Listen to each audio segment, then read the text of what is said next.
Insulin pumps work with your continuous glucose monitor to adjust your insulin as your blood sugars change. So insulin pumps look somewhat like these. These are two different versions. There's 5 different versions out on the market now, and they have the ability to connect with your continuous glucose monitor and talk with it to give you insulin depending on what your blood sugars are doing in the moment.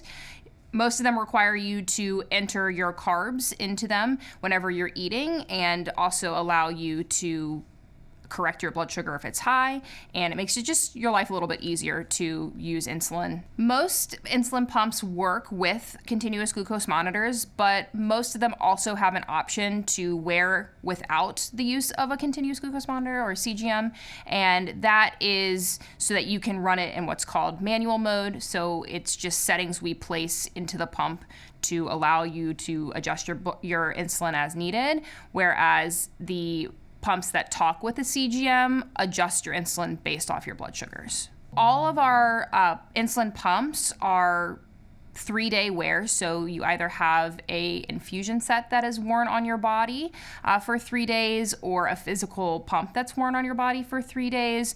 Those are not painful to place, maybe just, again, a small poke, and then they just put a little cannula underneath your skin, a little plastic tube that helps to infuse the insulin, but that is not painful. Insulin pumps are a great option for people who want to reduce their insulin injections, because you only have to do an injection every 3 days rather than multiple times a day.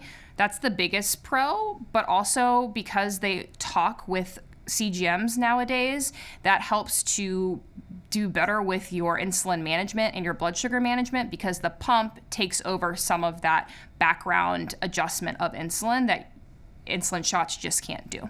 Insulin pumps reduce the burden of diabetes, but they unfortunately don't take away your need to manage your diabetes. There's still important parts of managing an insulin pump where you have to enter either your carbs or your need for a correction dose that still require you to be aware, but it definitely reduces the burden, especially in terms of giving injections, and some of that burden can be taken off by the insulin delivery from the pump as well.